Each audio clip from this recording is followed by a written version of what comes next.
The year is 3204 in the northern divine region's Baidi city. Dark clouds loom overhead and thunder rumbles across the sky. Amidst the chaos, a lone figure floats in midair, surrounded by crackling lightning. This man is our protagonist Subai. He stands in the heart of the storm, enduring the divine thunder in hopes of ascending to immortality and entering the land of immortals. Unbeknownst to Subai, danger approaches.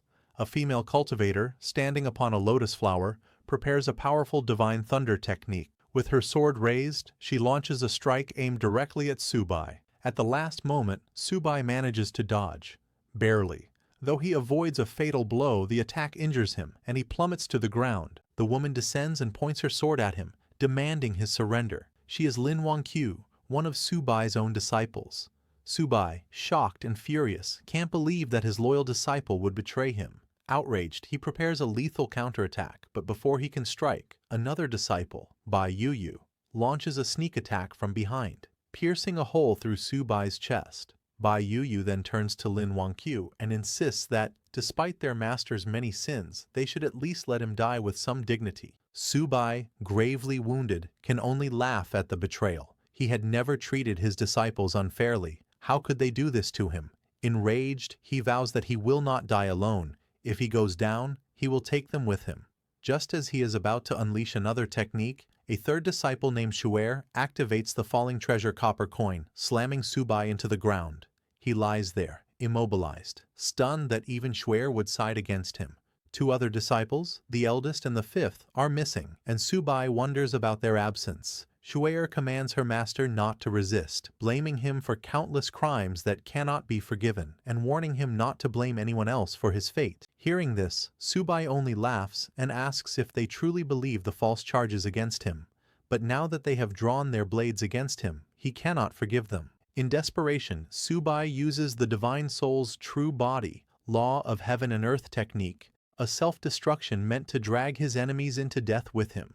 Realizing his intention too late, Lin Wangqiu and the others rush to stop him. She frantically asks Bai Yuyu if their senior brother, Hisayo, has a backup plan because the situation has spiraled beyond control. Regardless of their efforts, they fail to prevent the inevitable. Subai detonates his own soul's true body, obliterating himself, his disciples, and half of the continent in the cataclysmic blast.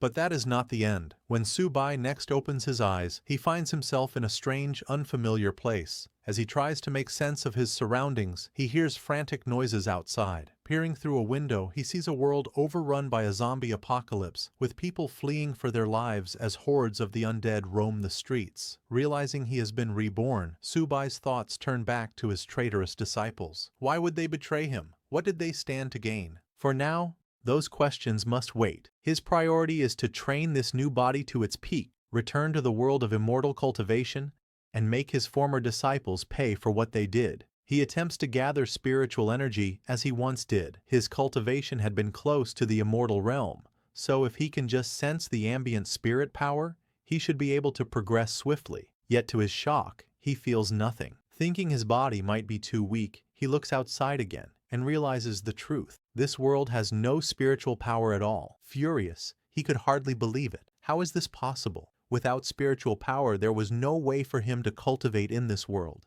In fact, merely surviving here would already be extremely difficult. Just then, a man and a woman burst into the house, having barely escaped from the zombies outside. They looked terrified, as though they had nearly died. The yellow-haired boy immediately grabbed the woman. Another person, possibly named Vertical, tried to stop him, warning that her boyfriend might still be in the house, and that it would be bad if they were seen. The yellow-haired boy scoffed, telling her not to worry. Even if her boyfriend saw them, there was nothing he could do. As he removed his clothes, the woman suddenly noticed a bite mark on his arm and asked how he got wounded. The boy shrugged it off, saying he might have been bitten by those crazed people on the street and insisting it was nothing serious. They continued their business until, abruptly, the woman realized the boy had gone still. She asked him what was wrong, urging him to continue, but to her horror, he had turned into a zombie and attacked her. She struggled, barely managing to push him away. Meanwhile, Subai heard the commotion and wondered if someone else was in the house. Searching through the memories of his new body, he recalled that the woman was supposed to be his girlfriend, and the yellow-haired boy was her lover. Subai smiled bitterly, realizing that the original owner of this body had also been betrayed by those closest to him. Opening the door, Subai saw the now zombified boy lunging at the screaming woman. She noticed Subai and begged for help. He stared at her coldly, said nothing, and watched as the zombie tore into her flesh. Then, without a word, he closed the door behind him, thinking, "Serves her right." In a world with no spiritual power, Subai knew he had to find a way to survive. Otherwise, he might die here before ever returning to his original world. Sitting on the floor, he tried to retrieve something, anything, from his sea of consciousness that could save his life. Yet with his current cultivation level, advanced magic items like the 9 Changes Spirit Pellet were beyond reach. All he could do was rely on luck and hope for the best. Finally, he pulled out a low-level magic weapon, the 10,000 Souls Banner. Subai was disappointed. How could he have ended up with such a low-level magic weapon? He had hoped to retrieve something that could truly save his life in this chaotic world. Just as his frustration peaked, a blue window suddenly appeared before him. System prompt. It has been detected that the host has obtained the magic weapon, 10,000 Souls Banner. The host is now bound to the 10,000 Souls Banner system. Current system level. Capacity: 10 souls. Upgrade requirement to level 2. Hunt down an elementary mutant. Curious, Subai wondered what sort of system this could be, especially attached to a mere low-level weapon like the 10,000 Souls Banner. As far as he remembered, the banner's only function had been to collect souls. The system then explained that by using the 10,000 Souls Banner, he could harvest the souls of the dead, convert their soul power into spiritual power, and feed it back to himself. The higher the banner's level, the stronger the souls it could collect, and thus the more spiritual power Subai would gain in return. However, there was a catch. Any person who had been dead for more than 5 minutes would have a soul that completely vanished, rendering it uncollectible. Subai smiled. So it really is possible to transform soul power into spiritual power. Even if this world lacked natural spiritual energy, he realized that, with zombies everywhere, there was no shortage of materials to harvest for cultivation. Suddenly, he remembered the girlfriend who had betrayed him and the yellow-haired boy, both now zombies, banging on the door. Subai opened it, and the 2 zombies lunged at him. He swiftly killed them with the 10,000 Souls Banner, but to his surprise, they continued moving even after he attacked. At that moment, he activated the banner's true power, collecting their souls and converting them into spiritual energy. Subai was amazed to feel a breakthrough in his cultivation almost immediately. After absorbing their souls, he now had 2 controllable souls at his command, and his spiritual power had grown noticeably stronger. He couldn't help but smile. Despite its humble appearance, the 10,000 Souls Banner had proven to be far more powerful than he ever imagined. Sometime later outside, people were running in all directions, desperately searching for any safe place to hide. In the midst of this chaos, Subai was also looking for supplies. His body was still too weak. "I can't do much cultivation in this condition," he thought. "First, I need to find some supplies, then consider upgrading the 10,000 Souls Banner." Suddenly, a group of zombies perched atop a nearby building heard the commotion below and leaped down into the fleeing crowd.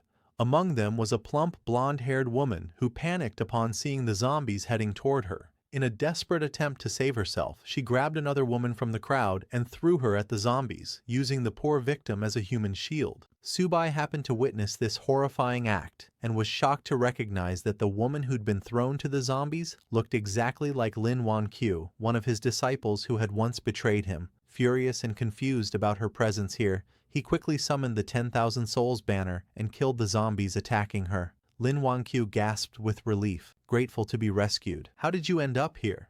Subai demanded, glaring at her. "Not long ago you used the Divine Thunder technique on me, forcing me into a wretched state. Now you can't even protect yourself from a handful of low-level monsters?" He could scarcely believe that his former disciple, who had once caused him so much trouble, was now so weak. Yet Lin Wanqiu only stared at him in bewilderment. She had no idea who he was, or what he was talking about, and she couldn't understand how he already knew her name, when to her knowledge, they had never met. Standing up, she thanked Subai for saving her life, and asked if they had met before. Incensed, Subai pointed his spear at her. "Don't pretend to be crazy. You won't get away by feigning ignorance." Startled, Lin Wanqiu tried to calm him. "Sir, this isn't the time for wild accusations. There are more monsters nearby. We should leave and find somewhere safe." Hearing her words, Subai hesitated. Did I get the wrong person? He wondered. Or is she simply not the Lin Wangqiu I once knew? Subai still found it difficult to believe that the woman before him wasn't the traitorous disciple he remembered. She looked identical to Lin Wangqiu, and he was sure he would never mistake her face, unless coming to this world caused her to lose her memories. As he moved closer, hoping to investigate, Subai's stomach growled. Lin Wangqiu smiled at the sound and mentioned there was a large shopping mall not far away. She planned to gather supplies there and possibly take refuge. She invited Subai to join her, and although he hesitated briefly, he eventually agreed, if only to see for himself whether or not she was truly the same Lin Wangqiu. Gripping his hand, Lin Wangqiu urged him to hurry so they could stock up on supplies and wait for rescue. Subai followed her, still torn between suspicion and curiosity. Even if she really has lost her memories, he thought, her betrayal remains. Sooner or later, she'll pay for it. After half an hour, they reached the entrance of a Walmart supermarket. While standing at the front doors, Lin Wangqiu asked for Subai's name. Hearing this, Subai realized she truly seemed unaware of who he was. She wasn't faking her confusion at all. Still, he refused to let his guard down. Stepping past her, he answered curtly, "Subai." Following a brief introduction, Lin Wangqiu invited him to head inside. She suggested they use the store's resources and wait for rescue. But to their surprise, the supermarket was already crawling with zombies, and not just ordinary ones. Among them was a mutated zombie that stood out. It kept mumbling phrases like, "Apply for a card," "Get 50% off," before slaughtering several normal zombies in its path. Then it charged straight at Subai. Subai smirked as he felt the creature's aura. It's probably at the initial stage of the spiritual sea realm, he realized. That must be an elementary mutant. Lin Wangqiu, terrified, hid behind him, urging him to retreat and find safety elsewhere. But Subai saw this as an opportunity, not a threat, a sacrifice that could help him upgrade his 10,000 souls banner to level 2. Summoning the banner, he commanded 2 zombie slaves he controlled to attack the mutant. The supermarket erupted into chaos as his zombies clashed with the others, killing them one by one. However, the mutated zombie soon noticed Subai's slaves and charged in to attack. Subai quickly ordered them to pull back, but the mutant was too quick and killed one of his zombie slaves. Seeing an opening, Subai launched a sneak attack from behind. At the same time, his remaining slave, a female zombie, leaped onto the mutant's back and bit into its neck. The mutated zombie roared in pain. Subai quickly ordered his slave zombie to slam it into the ground, knocking it unconscious. Then, he activated the 10,000 souls banner to absorb its soul, making it his newest slave. Right after absorbing the mutated zombie, a system window appeared before him. System prompt: "Congratulations on defeating an elementary zombie. The 10,000 souls banner has been upgraded to level 2. New capacity 5 additional souls. Next upgrade requirement: hunt down an advanced zombie, a foundation stage beast." Subai frowned at the new requirement. "My current cultivation is still at the spiritual sea realm. To defeat a foundation stage beast, I'll need to absorb more spiritual power first." Meanwhile, Lin Wangqiu was awestruck by Subai's display of strength. She had originally dismissed him as some crazed individual, never imagining he was this powerful. Watching her childish admiration, Subai found it hard to believe she could be the same disciple who had once betrayed him and nearly ended his life. With the mutated zombie defeated, the survivors who had been hiding in the supermarket cautiously emerged. Relieved that the threat was gone, they began redistributing supplies and preparing to wait for rescue in relative safety. There seemed to be enough resources to sustain them for a while. Lin Wangqiu turned to Subai, pointing out how large the stockpile of supplies was. "If we use this wisely, we can stay hidden in a safe place until the rescue team arrives," she suggested. However, the other survivors were not so welcoming. One man stepped forward, glaring at Lin Wangqiu and Subai. "This is our territory," he declared. "You can't just help yourselves to our supplies without our permission." Several others quickly agreed with him, insisting that they had risked their lives to gather everything during the chaos. They weren't about to let newcomers take advantage of their hard work. Lin Wangqiu bristled at their accusations and shouted back, "If Mr. Subai hadn't killed that mutated zombie, all of you would have been sitting ducks, waiting to die. Now you want to claim these supplies for yourselves and ignore the fact that he saved your lives?" However, they didn't believe him. They said he was as thin as a bamboo pole. How could someone like that kill a monster? In their opinion, the monsters must have killed each other. Lin Wangqiu shouted, unable to believe how shameless those people were. Before she could say anything more, Subai stopped her and warned her not to argue with mindless people, reminding her that words alone wouldn't change anything. Lin Wangqiu looked at Subai and insisted that he was the one who had obviously defeated those monsters. She couldn't let anyone else take advantage of his hard work. Subai simply smiled and said, "Only the weak use such petty tricks. The strong are always right." He cast a cold gaze over the crowd and announced that he needed supplies, asking who was in favor and who was against it. They all opposed him, telling Subai there were many of them and only one of him, so he couldn't win. They advised him to leave peacefully, hinting that if he angered them, they wouldn't be responsible for what might happen. Subai only smiled and said that if he couldn't get supplies peacefully, he would have no choice but to kill them. Once they were dead, all the supplies would be his.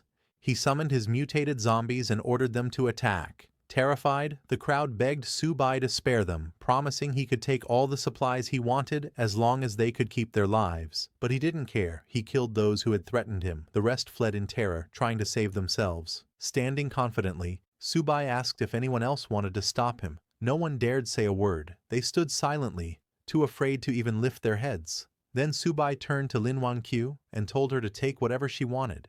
No one would dare oppose them now. She nodded and began collecting supplies.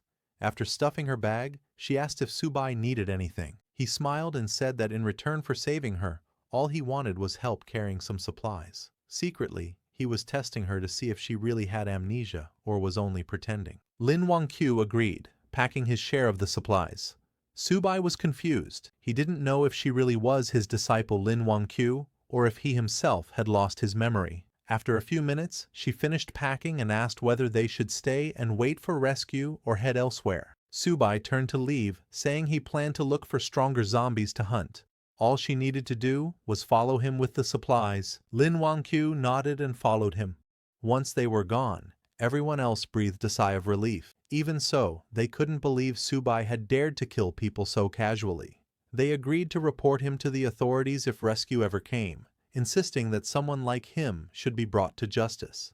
But now that he was gone, they gathered around what remained of the supplies, dividing them up as quickly as possible before any other danger appeared. In the midst of their squabbling, oblivious to the threat looming behind them, Subai's two zombie servants crept up, ready to attack. Just then, one man in the crowd noticed the zombies and freaked out, running as fast as he could to save himself. Unfortunately, it was already too late. The zombies charged forward and took down everyone one by one. A blonde, overweight woman remained alive for a moment, terrified and pleading for help, but the zombies spotted her and crushed her head underfoot.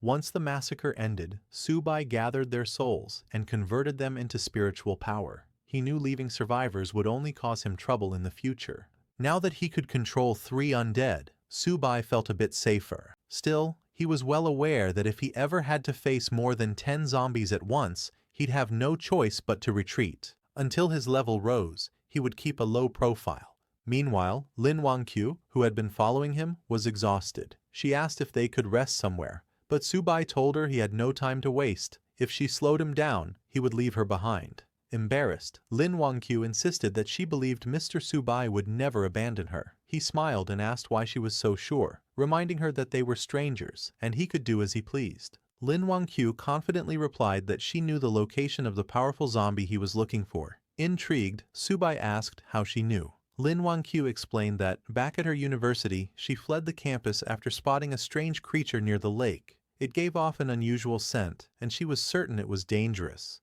Nervously, she admitted she wasn't sure it was the advanced zombie Subai sought, but it certainly seemed formidable. Hearing this, Subai reasoned that if it was anything like the mutant beast in the supermarket, it was worth investigating. He told Lin Wangqiu to lead the way. Pleased that he believed her, Lin Wangqiu happily guided him toward the campus. Sometime later, the two of them finally reached their destination, but the campus was overrun with zombies. Lin Wangqiu stopped, scanning the surroundings anxiously. Seeing her hesitate, Subai asked why she had stopped yet again. Lin Wangqiu whispered for him to lower his voice. So many people at the school had turned into those creatures, and if they accidentally drew attention, they'd be in huge trouble. Subai told her not to worry, declaring he would handle the situation. He summoned his zombie servants and ordered them to clear a path. Lin Wangqiu, concerned, warned him they should do this quietly instead of being so reckless. But Subai ignored her protests, wondering what had happened to the world to turn so many humans into these half-human, half-ghost monsters. Suddenly, they heard noises behind them. Lin Wangqiu recognized the voices. It sounded like her classmates. They had ventured outside for supplies, but were now trapped among the campus zombies. One of her classmates, terrified, hurled his weapon at a charging zombie, but missed. The zombie kept coming, yet another student arrived just in time and killed it. The student who saved him then grabbed the frightened boy, urging him to run back and regroup because these monsters were way beyond their league. Lin Wangqiu realized these two were Gu Ming and Li Mingxuan, her classmates, though she couldn't fathom why they would be here of all places. Subai noticed her reaction and asked if she knew them. When Lin Wangqiu admitted they were her schoolmates, he turned to her and said, "So, do you want me to save them or not?" Lin Wangqiu held Subai's hand and said, "Let's go. While they're distracting the monsters, we can escape quickly. If the monsters spot us, we won't be able to leave." Subai then asked her, "Don't you want to save them? They're your classmates, aren't they?" Lin Wangqiu replied, "If I could help them, I would. But right now, I can't risk your life." Upon hearing this, Subai realized that if she had been the treacherous disciple from his past, she would never have said such a thing. She truly seemed to be just an ordinary girl. However, before they could leave, the very thing Lin Wangqiu feared happened. Her classmates noticed her and called out for help. Lin Wangqiu became furious. She couldn't believe that Li Mingxuan, one of her classmates, was desperately shouting amid so many zombies, potentially dragging them all down with him. All the noise quickly drew the zombies' attention. Panicking, Lin Wangqiu burst into tears and apologized to Subai for getting him involved. In response, Subai summoned his enslaved zombies to fight. Boasting that he had once slain the 9th demon lord of the underworld, he declared that these lowly undead were not worthy opponents. Although his summoned zombies managed to kill many of them, there were simply too many. Subai lost 2 of his contracted zombies, and his mutated zombie was also in trouble. He realized that dealing with 10 zombies at once was already his limit given his current strength. If they wanted to turn the tide and survive, he needed to lure some of the zombies away. He asked Lin Wangqiu if there was anything nearby that could produce a loud sound. Lin Wangqiu remembered her smartphone and handed it to Subai, who had never seen such a device before. He was baffled by the idea that a small box could make a loud noise. Instead of explaining, Lin Wangqiu simply turned on the phone's music. Subai was astonished by how loud the sound was coming from what he called a small metal box. Drawn by the blaring music, many of the zombies attacking the mutated zombie turned their attention towards Subai. Overjoyed by this new, magical tool, he threw the smartphone to his mutated zombie slave. The mutated zombie caught the phone and started running, drawing most of the horde away. With so many zombies in pursuit of the mutated zombie, Subai and his remaining undead were free to dispatch the remaining threats one by one. Lin Wangqiu was amazed that such a simple trick had worked. However, Subai grabbed her hand and reminded her they had no time to celebrate. They needed to leave before more zombies arrived. Moments later, both of them managed to escape safely to the classroom building. Once they were out of danger, Lin Wangqiu thanked Subai again for saving her life. She admitted that without him, she would never have made it this far. Subai replied that it was no big deal. She had helped him locate an advanced zombie, and in return, he had saved her. Both of them benefited. Not long after, Lin Wangqiu's classmates also managed to escape safely, thanks to Subai's zombies having distracted and slain most of the undead. However, they quickly noticed that Lin Wangqiu was carrying a large bag of supplies. They were thrilled to see Lin Wangqiu return with so many supplies. With that amount, they believed they could wait for a rescue team to arrive. However, Lin Wangqiu scoffed and reminded everyone that these supplies were obtained by Mr. Subai, and she had no right to distribute them on his behalf. Li Mingxuan was furious. He told Lin Wangqiu that there was no point in distinguishing yours and his in a crisis like this. Other students also needed these supplies to survive. Another one of Lin Wangqiu's classmates, sensing the tense atmosphere, stepped in and suggested they all stop arguing and return to the classroom first. They could decide how to distribute the supplies once they were somewhere safer. Turning to Subai, he also invited him to join them, saying they should all stick together in times like these. Subai and Lin Wangqiu followed them back to the classroom. On the way, Lin Wangqiu apologized to Subai for the trouble, but assured him that she would not let anyone touch his share of the supplies. Subai told her not to worry. His only goal was to find the advanced zombie. Still, he asked how she could be certain these people would listen to her. She replied that there were many teachers among the survivors, so nobody would dare do anything extreme. Subai simply smiled and said they had better behave, or he couldn't guarantee their safety. Meanwhile, the bold student whispered to Li Mingxuan that he had seen the bag was full of food. With so many supplies, they could sustain themselves for at least a month until rescue arrived. Li Mingxuan nodded but worried that Lin Wangqiu wouldn't agree. And then there was also the matter of Subai. Another student chimed in, saying that now they were back on their territory. Lin Wangqiu and Subai couldn't simply refuse. If they cooperated, they might receive something in return. If not, they would have to deal with them the hard way. Moments later, they arrived at the classroom door.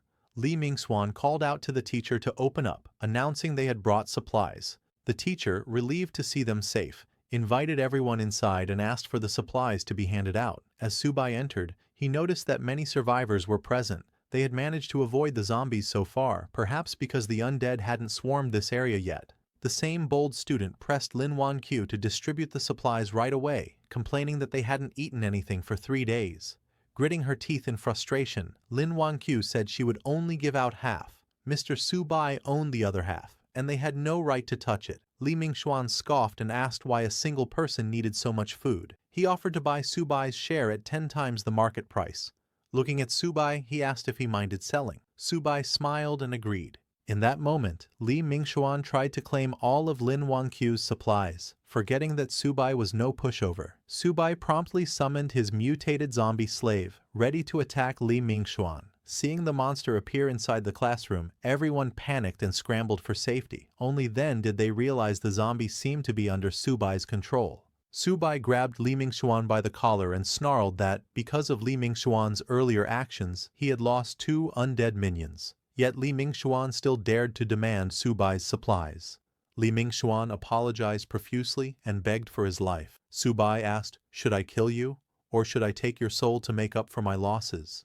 Terrified, Li Mingxuan pleaded with his classmates Zheng Hao and Gu Ming to intercede, since they were the ones who had come up with the plan in the first place. Zheng Hao and Gu Ming quickly denied any involvement, insisting it was all Li Mingxuan's idea and that he alone should bear the blame. Li Mingxuan was shocked at the betrayal, cursing them for abandoning him.